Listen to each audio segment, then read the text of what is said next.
So before I talked about constructing confidence intervals about the mean when we knew the population standard deviation, and now I'm going to talk about how to do it when we don't know what the population standard deviation is.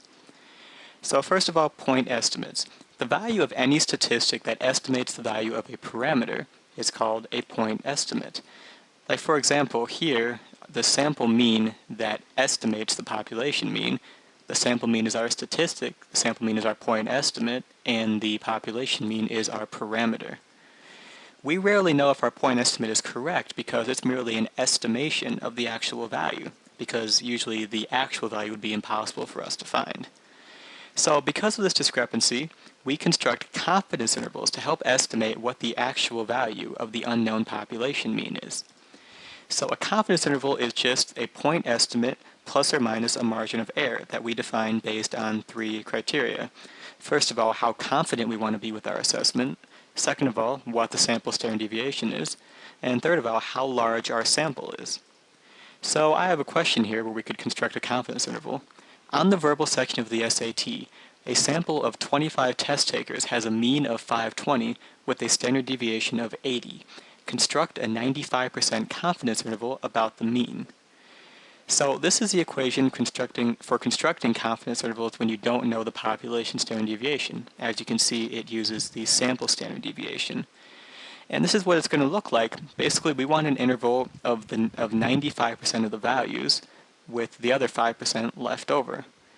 So notice that we have 95% in the middle and the 5% left over split into two tails. So that 5% that we have left over, I'm going to call alpha. Alpha actually refers to the probability of making a type 1 error, but that's a little more advanced than I want to talk about today. Just know that that 0.05, that 5%, refers to the area that doesn't fall within our 95% interval. So in the equation, when you see t alpha divided by 2, it really just means t 0.05 divided by 2, t 0.025. It's asking us, okay, what is the t when the area in one of the tails is 0.025. So I'm going to get to that in a minute. Let's just go back to the example. We're constructing a 95% confidence interval. And notice that this is a two-tailed test because we have two tails. That's going to become important in a bit.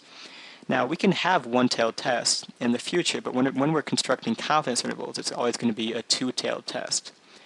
And because this is a t-test, because we don't know the population standard deviation, we're going to calculate degrees of freedom. In this case, degrees of freedom is n minus 1. We have a sample of 25, so 25 minus 1 is 24. We have 24 degrees of freedom. So I'm going to take you to this complicated t-table, which I showed everyone in the last lecture. And I'm going to highlight areas in red. It's kind of small, so you might want to make sure you're watching this in high definition so you can get it. So right now in red, I have the different degrees of freedom. That's one part of the table. Up here, at the top, we have either if it's a one-tailed or a two-tailed test we're doing. We're doing confidence intervals, so we're definitely doing two-tailed tests. And also, we have the different values, the different proportions that exist in each of the tails. So here we have our test with the 5% in the tail. Now, the total proportion that's in both tails is 0.05. If you want to look at the tails individually, they each have 0.025 in them. So I'm going to go to this table and see in red I have 24 degrees of freedom highlighted. I'm going to show you how to find the value we need.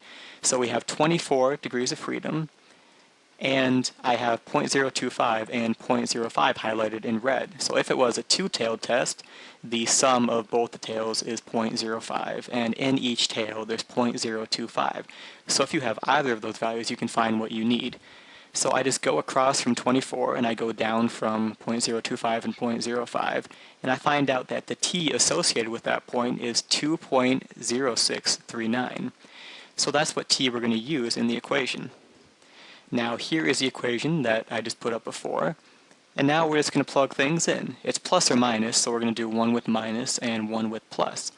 So I put all those things in there. We know that we have a standard deviation of 80. We know that our sample size is 25.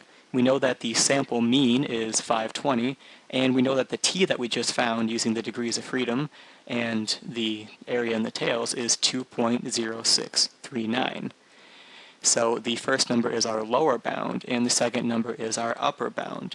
So we can say that we're 95% confident that the mean SAT score lies between 486.978 and 553.022.